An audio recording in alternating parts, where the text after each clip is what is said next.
Hark, it's an 87th Precinct podcast. This is the only podcast in the world dedicated to Ed McBain's seminal series of police procedural novels, which began in 1956 with Cop Hater and ended in 2005 with Fiddlers. There were 55 books in the series, and today we are looking at book number 53, The Frumious Bandersnatch. To discuss this strangely named tome, I'm joined, as ever, by my associates, Mr. Morgan Brown. Hello there. Mr. Stephen Royston. Hello. And I've made no more notes for my introduction because I forgot to write it literally until I copied and pasted the bits across just before we started. But if you want to know what we've been up to, we've been discussing Barclay James Harvest and the acts depicted on the record sleeve of Deep Purple in Rock. So if you want to know the sort of chat we get up to. Fairly standard, isn't it, really? Yeah, when we're off the McBain clock. We're going to create a new series of podcasts about that exact topic. There's probably a lot of mileage in it. Every episode is a different album from the Harvest label inner sleeve circa 1969. Yeah. You could probably... Yeah. Probably already is one, isn't it? Yeah. There's been more obscure concepts for things. I mean, here we are. Any road. Here we are at book number 53, The Frumious Bandersnatch, which is... well, I had to try and figure out a date for this because, like the last book we did, a lot of sources list it as 1 year, but actually I think it comes out in not 2003, but 2004. I had to trawl around looking for copyright notices and see what I could see, because it's... I think it's listed as copyright 2004 in our copies that we've got here. It is, yeah. But the copyright registration, when you look that up in America, is 2003. Google Books lists it as something different. Copyright catalogue lists it as something different. But it's 2004. However, I think it's published 2nd of January 2004. So almost exactly a year on from Fat Ollie's book. Mm-hmm. So there we are, straight into some detailed date chat straight away there. But I'm going to get us up to speed through 2003. Okay, so I'm going to rather than abandon that year because we looked at the year before again when we looked at Fat Ollie's book. I'll just catch us up with some of the events of 2003 before we get stuck into The Frumious Bandersnatch. More relevant for writing the book, I would think. Yes, I think so. Yeah. So, well, if we recall that the Prime Minister at the time was Mr. Tony Blair, and the President was George W. Bush. And I've only made a few little notes, as I've got one I'd probably end up talking about quite a lot because it was very interesting. We've got a little transport one for you, Steve. Oh, right. I've got a question for you here, right? Right, okay. So, in January of 2003, the electrification of the Trans-Siberian Railway was completed. Blimey. But in what year did the process start? So completed in 03. I'm going to say it started in about 1955. I bet it took them forever. Well... Earlier. It began in 1929. Oh, right, there you go. Yeah. So there you go. That's a sort of bizarre... That's incredible, isn't it? I suppose you can probably only work a small bit of the year up there. A lot of wires. Yeah, a lot of wires. Long distance. So, There's a model railway, you need a giant transformer, wouldn't you? Yeah. Anyway, there's an event in February I'm going to come back to. March the 20th, the American invasion of Iraq begins. Oh, yeah. Because we're in a post-9/11 world, of course. The War on Terror, that wasn't it? Yeah. A lot of business.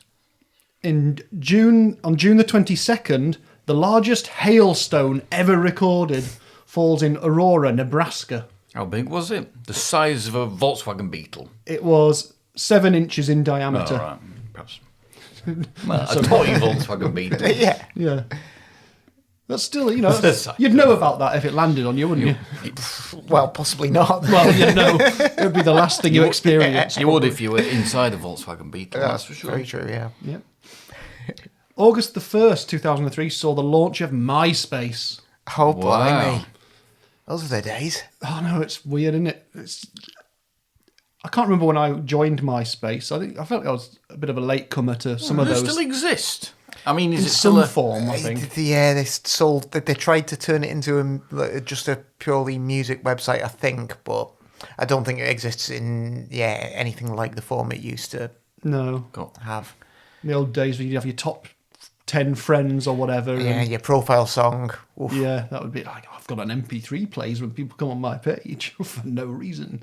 top 10 friends? So you will You could have relegate somebody out of I your know, top it's 10? like, you had like a little a panel, bit didn't you? mean. You could have like, Yeah, you could. I mean, I think after a while you could change it so it was more, couldn't you? But Yeah. Mean, isn't it?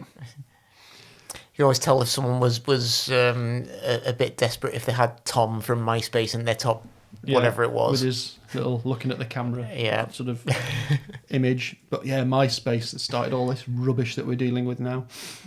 Talking of which, I've had my most bizarre week on Twitter ever this week because I made a meme like the kids do, a Doctor Who meme, and clearly it got the attention of someone on Twitter, including Big Finish Productions, who make the audio plays for Doctor Who, the official audio plays, retweeted it, and my notifications for the last 2 days have just been going ping, ping, Amazing. ping. Is that the one with the ping. master in it? Yes. With I love that. Roger Delgado as the master, which started as a joke because I was sending Lorraine pictures of the master for comedy purposes. And then I suddenly thought, I saw 3 pictures and thought that'd work like a meme thing. And clearly, I am now the meme king. Well, yeah, apparently so. Have you sold it for Yeah, mega bucks? make it an NFT. I would Do you never know what do that is? No one really knows, No. except it's stupid and don't do it. Yes. Yeah, NFTs, go away. But anyway, that's all the launch of MySpace made me think of that. More transport news. On right. October the 24th, we see the last commercial flight of Concorde. Ooh. Which is one of those things for people of our age, men in their early 40s particularly, that's like Concorde was such a... I mean, it wasn't new when we were born, but it was still a very exciting and, all the books about planes and things you get and kids' encyclopedias. Yeah. Concorde was still like, wow, look at the shape of that. Well, it was very fast, wasn't it? It was very fast, yeah. But I think the last few years they won't blow up in Yeah. Paris. Yeah, that's right. They were starting to fall to pieces by then a bit, I think, weren't they? Yeah, I remember watching the news when they were actually finally, the last one was mothballed, and there was a little kid on this. I don't know whether that was like 2003 or this was a little later when they were just finally being literally put to bed, and just there was a little kid on the news watching this last Concorde roll down this runway away to wherever it was going, and he was just turned to the camera and it's in his eyes and he was going, I just love planes. And I often think of that little boy. He was so moved. December the 12th, Mick Jagger is knighted. I mention that because he's in the book, or his name is mentioned in this book. But I want to go back to, before we get onto the Frumious Bandersnatch, February the 15th and 16th, we have the Antwerp diamond heist. The largest diamond heist of all time. And I'm going to go and visit the page now on Wikipedia just to give you some highlights from it. Highlights from the heist. Heist lights. Heist. So, anyway, these thieves steal diamonds, gold, silver, and other sorts of jewellery up to a value of about $100 million Cheeky. in the diamond district of Antwerp. And you read through it, and it is like this should be a film. And I don't think it's been made into a film, but it's a proper one where someone hired a flat near the place that they were going to rob, and they did all the observation stuff. So this place they robbed was one of the most high-tech places, and they had to invent a load of means of robbing it. Amazing.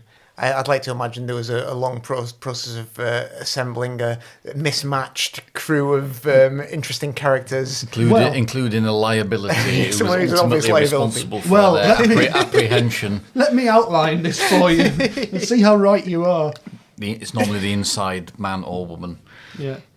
So the group conducted detailed surveillance using camera pens to take picture of the centre. Wow. And the main guy sort of visited frequently under the guise of a diamond merchant, so he was sort of building up trust in the place. They managed to hide a small camera above the vault door. They apparently practiced with a full-scale replica of the vault. Bloody hell. So that's insane. Ooh. You think if you've got the budget to make a full-scale replica of a vault, you probably wouldn't need to steal all of this money in the first place, but... Or they made a slightly smaller one and then used children to play them. To train the children. The day before the robbery, the guy visited the vault and sprayed women's hairspray on the thermal motion sensors, just changing what they could detect. Bloody hell. You know, police scanners. Sounds doable, though, doesn't it? Isn't it? Should we go and heist some diamonds? And then you're reading through this, and it talks about all the specifics of this magnetic lock on the vault door. Then it says, the King of Keys had used video footage to successfully make a duplicate of the almost impossible to duplicate foot-long vault key. And how did The King of Keys. The King of Keys. So say that again. How would he copied the key? Off a video. He's seen it on a video. He'd watched a video and made a duplicate via looking at the video. Bloody hell. No wonder he's called the King Yeah. of Keys. Yeah. The King Absolutely. of Video Keys. I imagine, yeah. Right, so how would he... Everyone who works in Timpson's pledging allegiance to the King of Keys. So what happened then? And then so there was a whole load more stuff that they do. Yeah. But the way they were caught was after.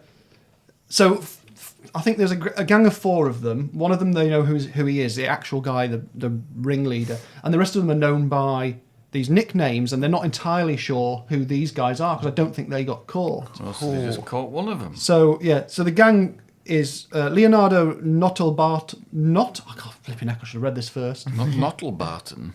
Notarbartolo. Leonardo Notarbartolo, who was obviously a professional thief. His gang was comprised Speedy, the Monster, the Genius, and the King of Keys. That's amazing. Why isn't this... Surely this must have been a film. Well, so the group were caught after Notarbartolo and Speedy went to dispose of the evidence, planning to burn it in France. Speedy was overcome with panic at the prospect of transporting such incriminating evidence and insisted they dispose of it in a nearby forest. However, he suffered a panic attack and disposed of the evidence poorly, hurling it into the bushes rather than burning it. Oh, Speedy. After going to all those lengths. There's the liability for you. Bloody Speedy. Speedy, just doing things too quickly. Yeah. And then so a local guy found this stuff and discovered that there was receipts for things in the Diamond District. Idiots. Speedy. His taste for expediency was both his greatest strength and his greatest weakness. Yeah, the evidence from the rubbish was enough to allow the police to gain a lead, and they were eventually able to identify Notel Bartolo from security footage from a nearby grocery store where he had purchased a sandwich and left the receipt in the rubbish. So you can go to all this, build a replica of the vault and all this stuff. And yet it's sandwich receipt. It's what gets you. And some papers in a bush. Ugh. Yeah. But did they recover all the dosh, though? Or did No. They... No, No, so the not at all. others... So the Monster and the King of Keys are all off living the high life somewhere. Yeah. Amazing. Who says crime doesn't pay? Does for those? Well, doesn't for those. They got Leonardo, Three. who had a 10-year sentence, and 10 years. Oof. but he's out now, even though he violated his parole and then went back to prison for longer. He was out in 2017, but yeah, claimed that it was a diamond merchant and hired them for insurance fraud purposes. But there you go. Well, I imagine the pressure of having all the illicit money will have been too much for the rest of them, and they'll be living in some kind of Jim Thompson hell of their own designing by now. I'd have thought so. Yeah, because obviously crime doesn't pay. So yeah, Paramount Pictures optioned the rights to create a film, but it's since expired and they haven't done it. So there you go. But that was it stuck out as an interesting thing from 2003 that I couldn't resist talking about. Brilliant. Because it was a heist, like anyone who reads these crime fictions will be very familiar with that happening. That happened in real life. The King of Keys. That's great. Okay, so, right. Whew. Let us turn our attention to Ed McBain, and I'll catch you up on what he did in 2003, other than Fat Ollie's book, which is he published A Little Sit Down, a short story in Ellery Queen's Mystery Magazine, and a story called Leaving Nairobi in Alfred Hitchcock's Mystery Magazine, and obviously still recovering from various surgeries, getting used to having his voice coming through his throat rather than through his mouth and all that sort of stuff. But he's still writing, and he writes the Frumious Bandersnatch. Now, had we all read this before, is my question. Yes. Yes, me too. It was probably one of the earlier ones I got, which, given the state of my copy, which is pretty good nick it's in. So I'd have read this fairly early on. And although I've been back to a few of the books, I went back to a few of the books quite quickly after reading them the first time. I didn't this one. No. I'll be honest. And for reasons I'm sure we'll explore as we go through. Anyway. So. It's the one with the most stupid name, isn't it? Well, yeah, it is a stupid name for a book, although the words, the Frumious Bandersnatch themselves, in context from where they come from, well, they don't make sense. That wouldn't be the right thing. Yeah, I mean, that's kind of the whole point of them is that they don't make sense, isn't it? Yeah. I guess. So they obviously come from the poem Jabberwocky, which was written by Lewis Carroll. Turns up in Alice Through the Looking Glass in 1871. I did look to see if there was any musical versions of this, because this book hinges around a song with the lyrics to Jabberwocky as its words, which is something I'm sure we'll spend some time talking about. And the only person I could find who'd done a sort of pure version of it, like with the words, was Donovan. You see, that makes a lot more sense. Yeah. So he did that in 1971 on his album HMS Donovan. Marvellous. Have you listened to it? I listened to some of it. Donovan's fine, but... Why couldn't a Donovan been on the boat? Now, that would have... A book about them kidnapping Donovan. Yes. Oh, good lord. Love it. As he spends his time explaining to his kidnappers how he taught the Beatles how to do fingerstyle guitar. Who wants to do a summary of the book, of the plot of the book? I don't. Well... I mean, it's actually quite straightforward. Yeah, there aren't as many different things going on at once. It's a bit more linear than some. Definitely. I would say. It's not too... Quite a long time in this before the squad comes in. Isn't there a lot of background, I seem to remember it starts with? you get a good sort of, 50 pages or something in before you even see anyone from the 87 Precinct, I think. Yeah. So in a nutshell, there is a up-and-coming potential breakthrough artiste on a boat with her record company chums and promoters, and then there is another boat with 3 mysterious people all floating around at similar times, and then the mysterious people ultimately, after about what seems like about 500 pages, jump on the other boat and kidnap the pop star. Just as she's completing the first big promo stunt for the publicity of her song, called The Frumious Bandersnatch, to be taken from her debut album, also called The Frumious Bandersnatch, I believe. And then thus follows the investigation, which quite strangely in this one more focuses on like an FBI squad that is formed, and Steve Carella is co-opted onto somewhat against his will.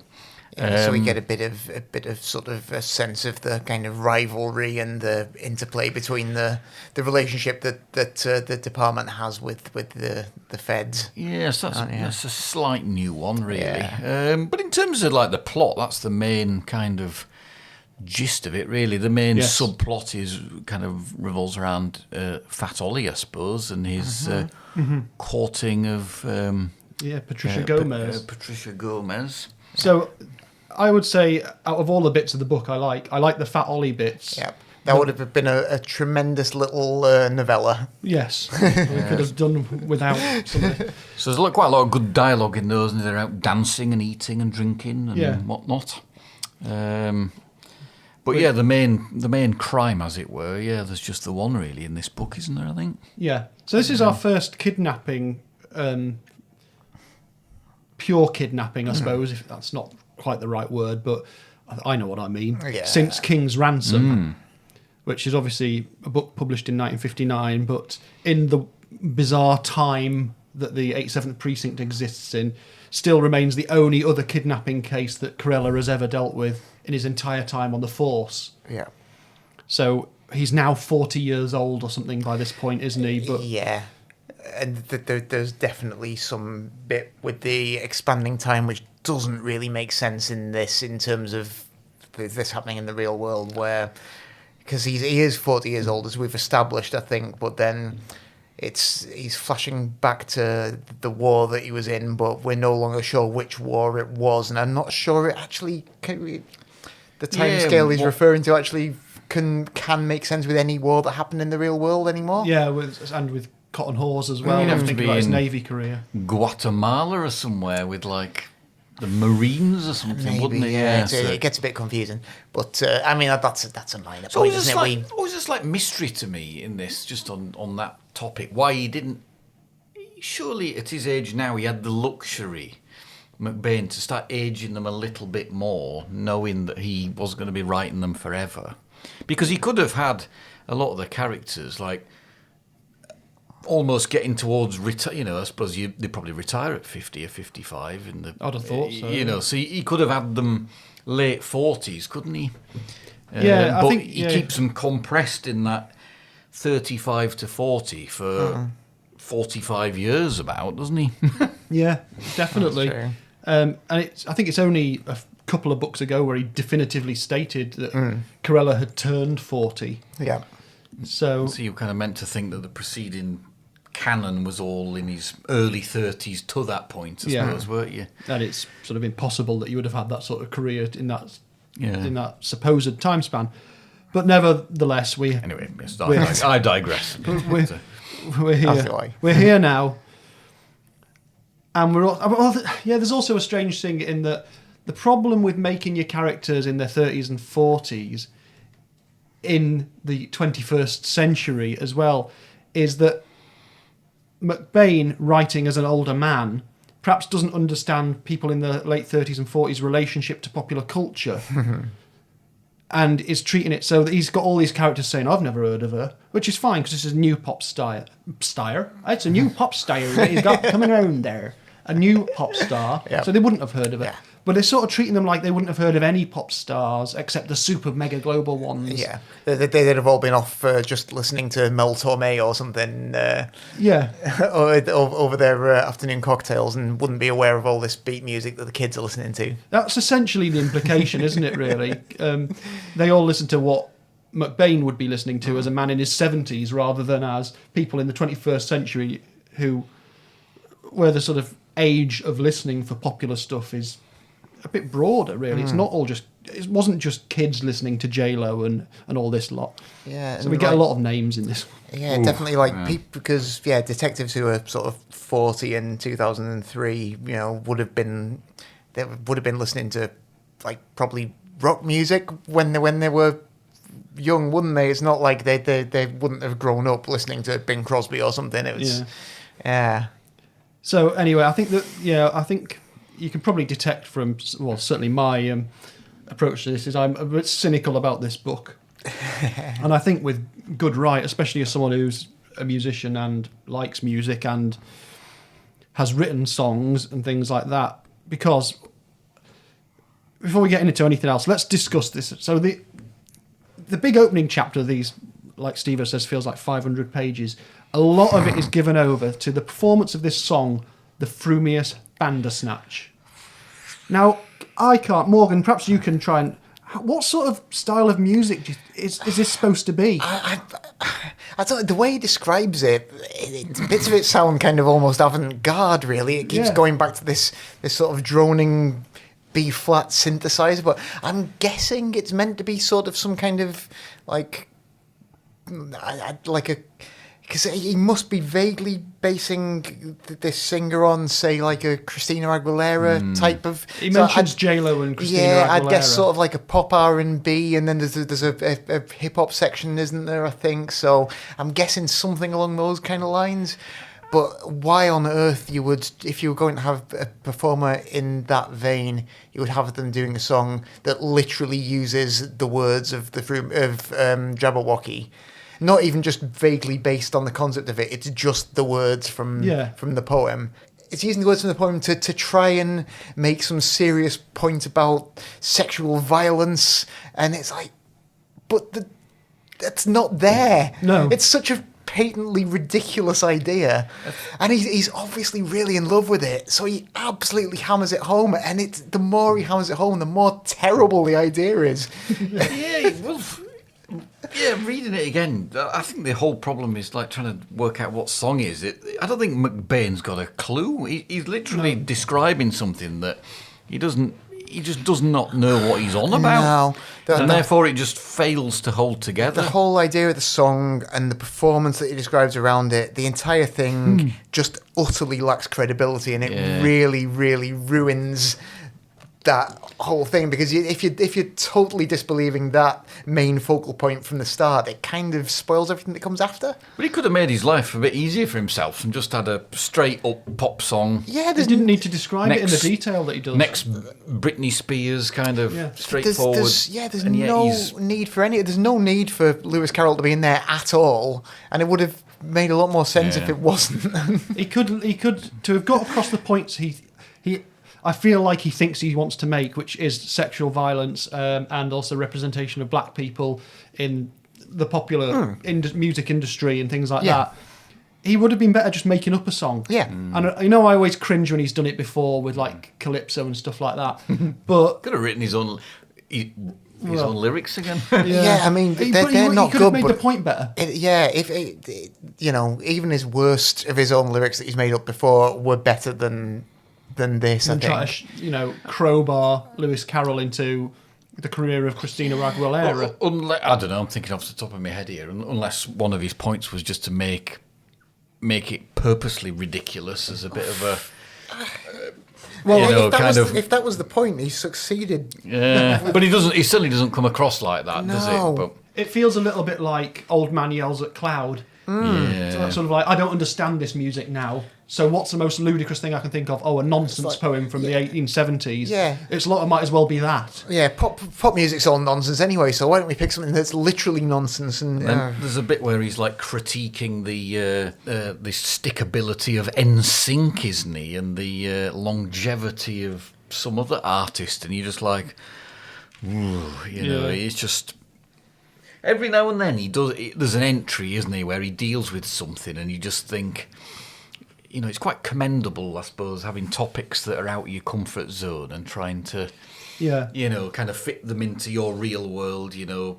Pop music is real, therefore I'll fit it into the 87th Precinct, even though I clearly know nothing about it. And that comes across, but you just wish he kind of just not bothered, really. And we know that he had a researcher working with him at the time as well. So it's a bit like he's sort of said to someone, go off and find out a bunch of names, a bunch of information. It reads like that as well. Yeah. It does. Like going on about this part of the song was straight hip hop, harsh and relentless, and but then.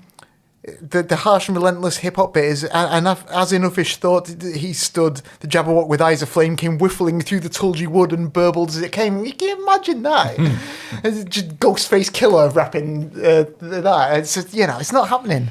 I mean, having it. I could imagine something like De La Soul taking like Lewis Carroll nonsense and doing something funny with it. Yeah. But not this. It's because it's meant to, like, the way the performance is presented, it's meant to be deadly serious, isn't it? It's like, Right, well, here's the thing.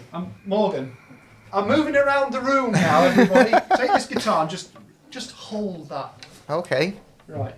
You're going to perform this song? Yeah. Oh, no. Harsh and relentless. I just want to illustrate something musical here. So it describes the first stanza as being about this B flat chord or note or something, like relentless B flat. So just gives a B flat. Okay, and it's just like dun dun dun, something like that on a synth, isn't it? Right, but then the next bit he says there's 4 bars in G. Ooh, but it moves, but with offbeat E minor power chords. And then back to B flat. Yeah, only 4 bars. Oh. He's making it up as he goes along. It just doesn't work, does it? It does not sound like a very good idea. No. It's so, but that's he spends a lot of time describing just bits and pieces like that, and none of them add up. If you don't know music, perhaps you're not going to know that, but it's very strange to read that. Yeah, it's odd. Because I know, having read Streets of Gold, the bits about the music in that seem a lot more credible. Yes. I think maybe just when he's writing about something that he actually likes and cares about, it just comes across a lot more naturally, whereas he doesn't know or care about this kind of music, and you just wonder why he's trying to engage with it. Yeah, it's silly. Well, feel free to put the guitar down now. I might just hold it. It's quite comforting. Well, it's like having Donovan staring at me now. If you hold that all the way through, I'll pop it down. just pop it onto the. Yeah, there you go. And along with describing a lot of the song, there's a lot of descriptive of the mechanics of the music industry as well, isn't there? As he sees it. As a researcher might tell him about, which he. So I mean, there's a story to tell in that world at that time, definitely, because you do have these huge breakout artists, a lot of whom were Latina and things like that, young women as well, and so representation of women in the pop music industry in the early 2000s is a topic worthy of study and discussion, and there's certainly tales to be told there. I mean, we're still dealing with the outfall of what happened with Britney Spears. This year at the moment, things are happening with her career that's started as a result of how she was portrayed and controlled and things like that in the early part of her career. So, yeah, but I don't think McBain is the man to do it. No, maybe not. The problem is also then he's just designed in his head this music video, which is him taking us down this route about this concept of rape, and so we have to deal a lot now with this old crime writer's view of rape, and it comes into this book later in a really, really, really horrible way, which makes it even worse, than this silliness of what is designed as this thing. So I mean, it's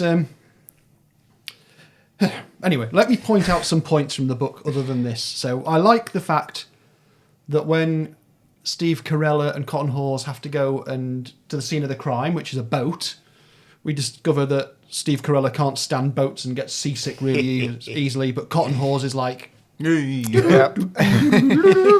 he was in the Navy and he's in his element. Cotton Hawes meets the TV presenter, news presenter, Honey Blair in this, who's been in 2 or 3 books now. So, but I don't remember there being a point where Cotton Hawes stopped seeing Annie Rawls. It must have happened off camera. We can only assume. Because that's also a definite possibility. Yeah. So anyway, so there's a little bit of Cotton Hawes in here, but not masses of this. Yeah, like I mentioned, Carella sort of explains to these other guys how many. They're asking how many kidnappings have you dealt with in your career, or this month, this year, your entire career, and it's like 1, and that's King's Ransom, which is a much better kidnapping book than this sure one. Is. This. There's no modern Kurosawa who's thinking, oh, the Frumious Bandersnatch, I can make that into something as good as High and Low. Could be happening right as we speak, you never know. Well, that would be interesting. Yeah, we find out weird little details like that Maya Maya's wife's birthday is the 3rd of May. It's a little bit of odd stuff like that I like. Yeah. In passing, we also know that Carella's still nervous about the fact that he's got to give away both his mother and his sister at a forthcoming wedding, which I assume takes place in the next book, which I have not read. I have not either. Ooh. I have, but I can't remember it.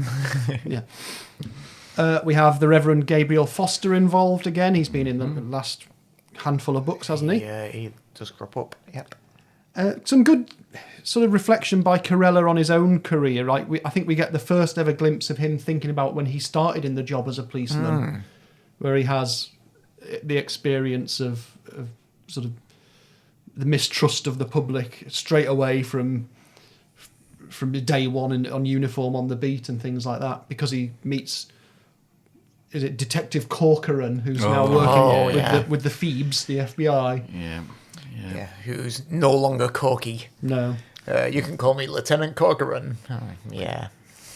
What a rotter. Yeah. I think aside from the Ollie bits, like the best bits of this book are where he's on better territory with the mechanics of the kidnapping and the paying of the ransom, isn't it? And they go to a what do they call it? This is the wasteland, which I'm assuming is like the South Bronx that they refer. Yeah, the equivalent of like total abandoned parts of the city, and those passages read really well, and you're quite atmospheric driving around the deserted streets. And that's the frustrating thing. There's actually quite a lot of really, really enjoyable stuff in this book. That it's all just reads this very big well, howling clangor of a thing in the centre of it that kind of you can't quite escape. Because the part of the conditions of eventually when they go and have to pay the money, the ransom, they insist that an armed detective goes with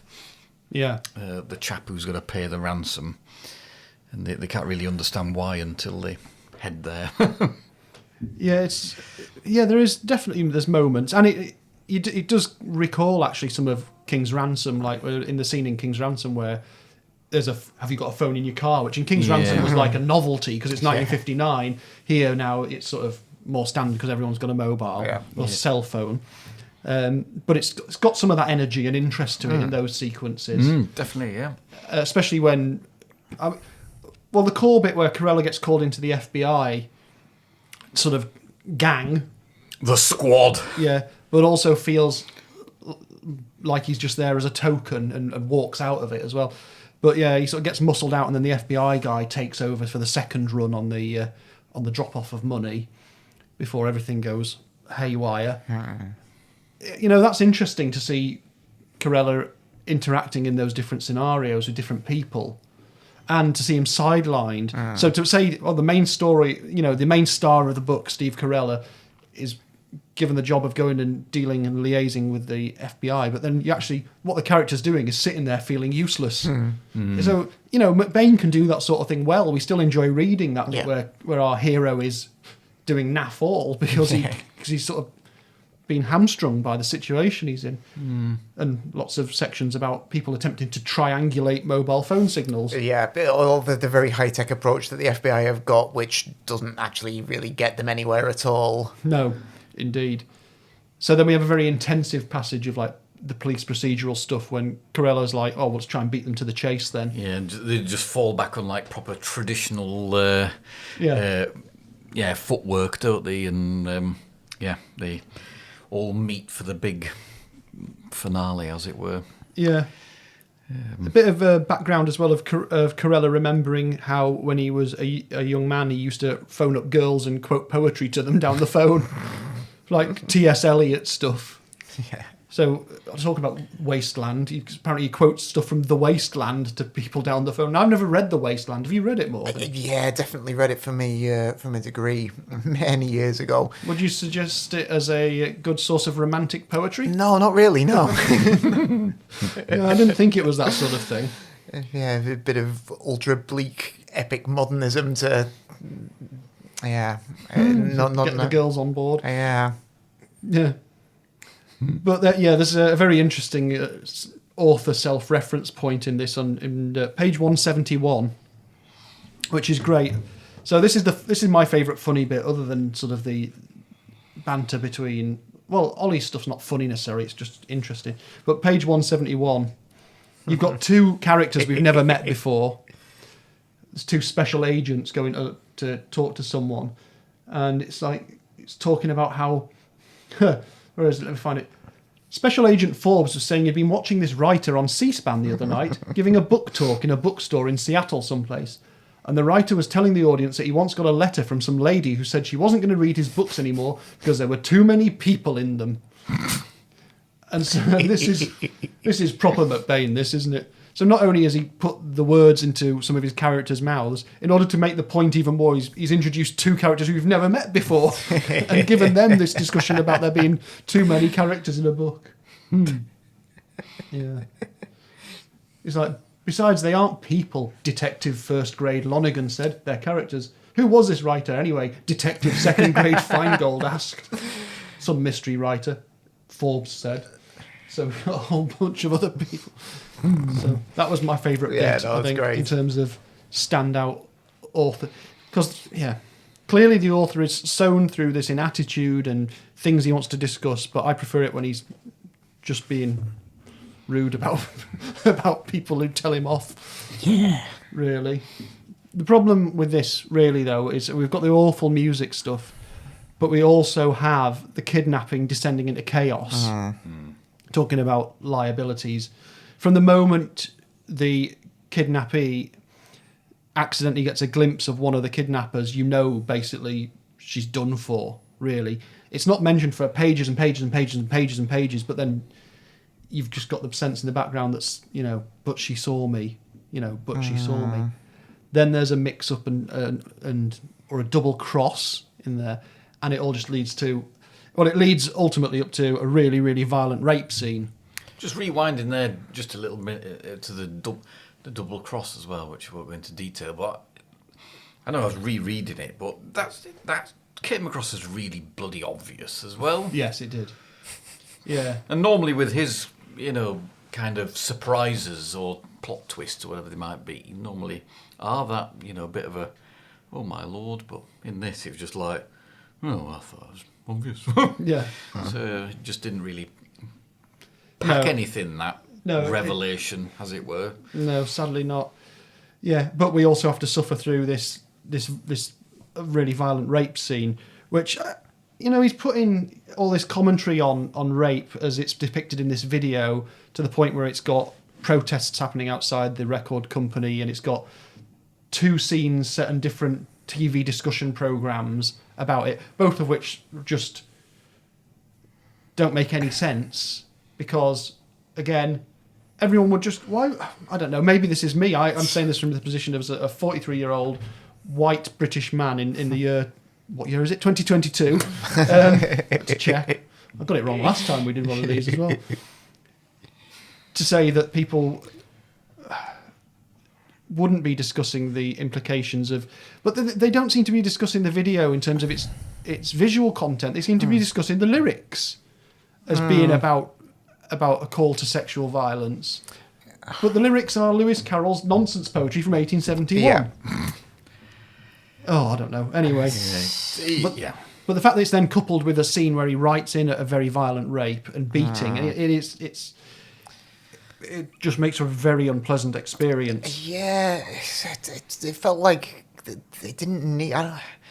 Because he lets you get to know the singer a little bit as well, and lets her be a little bit resourceful in the way that she kind of works the blindfold off, and you get a bit of a thought process, and you think, oh, maybe she's actually going to find some way to outsmart these, because you can sense the violence building up all the way through with that guy, can't you? He's introduced him as the liability we were on about. Yeah, absolutely. In the book. He's clear as day. This guy's going to screw something up at some point. And I think it would have been much more satisfying if she had actually somehow managed to outsmart them rather than just, here's some incredibly bleak, violent, sickening thing. Yeah, because... Yeah, I couldn't remember how it panned out, really, and I was thinking, she's going to... that's going to be the big end, is that actually she's portrayed as a bit of a diva or somebody, and the main record guy's always calling her a child, isn't he? And actually she's going to outsmart these fairly clever criminals, but nah. Yeah, it's just like, we'll just start to build up this character. Oh, and then let's just... Yeah. And it doesn't even, sometimes you can do that and the shock effect works. This time, I think it was just, it felt like it just didn't work for me. No, me either. No. Right, so I'm going to start summarising this already, really. Before I do, I won't read that out, that's a review. In January 2003, there was an interview with Ed McBain with someone called Anthony Raynon. about Ollie Weeks. or Ollie Weeks was one of the people who came up in this interview, and he says, so the question to McBain was, Ollie Weeks is so clearly prejudiced, over the top prejudiced. He is dangerous, yet he's interested in Patricia Gomez, a Hispanic woman. There is a complexity to him that you don't expect. Is there hope for old Ollie after all? And McBain's reply here is, there's hope for everybody, they just have to learn. In the book I've just finished, it's called The Frumious Bandersnatch, Ollie is actively dating Patricia Gomez and learning a thing or two. Maybe the reader will learn a thing or two at the same time. I'm not entirely sure what he expects us to learn in that situation. I think he's right there. You know, nobody should be viewed as beyond. Well, hope yeah, I in any know. respect. Yeah, You'd I like think, to, like to hope. But he does say, I really don't know how this string will play out, but it's worth a shot. So that shows how far ahead he's planning, as in not at all, I don't think. You know, and he didn't know he only had 2 more books left to write in this series. He didn't know that when he was writing the last one, I imagine. It'd be a bit mean if he was going to be mean to him in the same way he's mean to Berkling all the time, wouldn't he? Yeah. So far in the new book, Ollie's giving it an honest shot, but of course he's a bigot, so we'll have to see what happens. Okay, so I'm excited to see what happens in Hark, presuming that there's stuff in there about it. One would assume so, yeah. Learning a new song, though, isn't he? Yeah, he does. Yeah, Ollie gets to learn a new song here as well. The Man Who Mastered Night and Day. Yeah, once he got past those tricky first 3 notes. yeah. Presumably flying fingers now, I imagine. Yeah, so anyway, oh dear me. Right, who's going to go first on summing up and scoring? I think I'm going to have to give it to you, Steve. Can I have the Kenneth sorry. print out, please? Yeah, well, we've given it an ongoing review, haven't we? So I won't kind of... Yeah, you don't feel the need to linger. won't linger, but yeah, it doesn't really hold up. And also, not that you always really have to give a shit about the characters, but he doesn't really help you get engaged with them at all. No. Either, really, does he? I don't know. He just, as I say, like the best passages were the caper element of it, really, but the entire premise is ridiculous, and therefore I'm going to go, I don't know,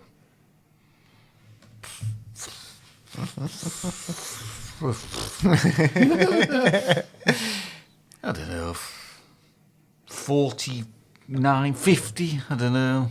You choose. 48.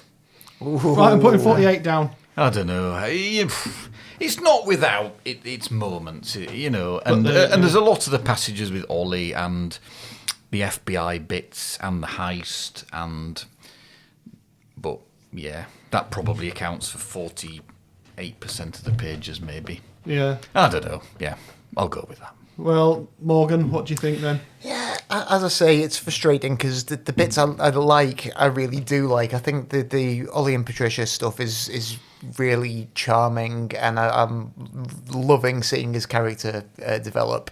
The rest, the whole Frumious Bandersnatch actual bit is absolute bobbins.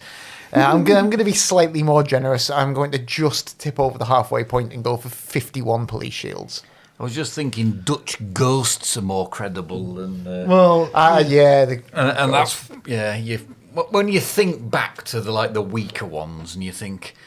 You know, the stupid song in this and Dutch Ghosts, I think don't you? For me, this is about... I can't remember what I've... with the Deaf Man one with the concert in the park, I think this is about on a par with that. And I've forgotten what that one's called already. Yeah. Didn't like it. Yeah, okay. Well, yeah, I've got to say, I revisited this having not read it for a long, long time, like I said. And yes... I concur. I love the bits with Ollie and Patricia. I like a little bit of backstory of some of his characters. I like the Corella, those Corella bits and pieces. But I found it really... I thought it was just off. It was just off, really off. So it's not getting more than 40 for me. Whoa. So you can, definitely my lowest score, I think. I know we score them from our perspective, but you could score these as score it for somebody who's new to the series, and you can also score it for somebody who's read the series 20 times. Yeah. With this one, you can't help but feel you would score it poorly on both counts. Yeah. Because it doesn't really add too much as to the whole 87th Precinct world. And in terms of one to recommend to somebody who'd never read any of them... If this is the first one you read, you wouldn't read a second one, would you? No, you wouldn't. No, so it scores poorly from both, both counts. Yeah. Well, it gets I'm not going to say grand. It gets a Kenneth total of 46.333 recurring, therefore 46 police shields, and it's lucky to get that.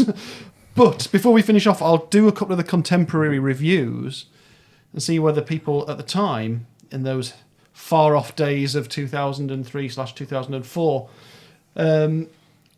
agreed with us. So actually on edmcbain.com there was a full review from January 2004 from USA Today. Headline being, Timeless McBain returns more cynical than ever. 87th Precinct has star turn in the Frumious Bandersnatch. And then it's quite a big long review, including one paragraph entirely in brackets. It says, caveat for new readers, McBain spares no one, no group, no gender, no occupation. For example, Jonah, the tall, gorgeous black dancer who plays the attacker in the video, is gay, and McBain does not hold back on describing his lisp. But then the author regularly employs an acid-dipped pen on everyone, from red-faced Irish-American FBI agents to lazy cops to dim girlfriends. Now, his acid-dipped pen is good in some places. I just think in this one, it's just grumpy. Like, he's picking at difference rather than talking about difference in this. So, yeah. Anyway, don't let the fancy title put you off, it concludes. This is McBain as savagely satisfying as a very rare filet mignon. Yeah. Well, I mean, he was hardly likely to publish a bad review on his own site. That's true. Big review in the Washington Post. Obviously, I've got to pick out a couple of points from, and it is a long review as well, this one. A writer as obsessively productive as McBain is bound to have ups and downs. I certainly haven't read all of the Hunter McBain novels, but I thought The Last Dance from 2000 was absolutely first-rate. Then I read The Moment She Was Gone, and I wondered why he let it be published. I quite like The Moment She Was Gone. That's a standalone Evan Hunter one. I therefore picked up the Frumious Bandersnatch with trepidation, wondering if a downward cycle had begun. Not to worry. This is not McBain at his grim, gritty best, but McBain is in an antic mood, having fun with a crime caper that keeps us smiling until the very end. What? Ooh. Yeah. It's all fun and games. Yeah. Smiles and laughter. You know, and this guy reviewing this is like, goes on, da-da-da-da-da. Soon the kidnappers speed away with Tamar, the singer, as their prisoner. Steve Carell and other 87th Precinct detectives are called in, and publicity-hungry FBI agents also lay claim to the case. Speaking too fast. Plot-wise, the rest of the novel is given over to answering certain basic questions. Will the cops recover Tamar alive? Will the 87th Precinct or the FBI find her first? Will one of the kidnappers rape the captive singer? And it's like, that just drops that in like, oh, I wonder if she'll be raped. Jesus. What a strange review. Yeah. Will she end up with her brains blown out? It's charming, yeah. But a review from The Times from August 2004, which is when I assume the paperback came out in the UK. No, it's the hardback one because it's $12.99. McBain is usually consistency defined, but if you pump out police procedurals at the rate he does, he's probably finished another one in the time it's taken me to write this, then the odd bum note is perhaps not at all that surprising. The kidnapping of a pop diva set to scale the charts with a song setting of the Lewis Carroll poem gives McBain plenty of ammo for his wordplay, but the dialogue lacks its customary snap.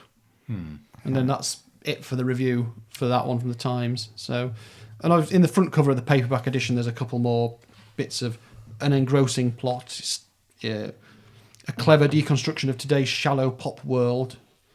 It's all old man yells at cloud stuff. So there we go.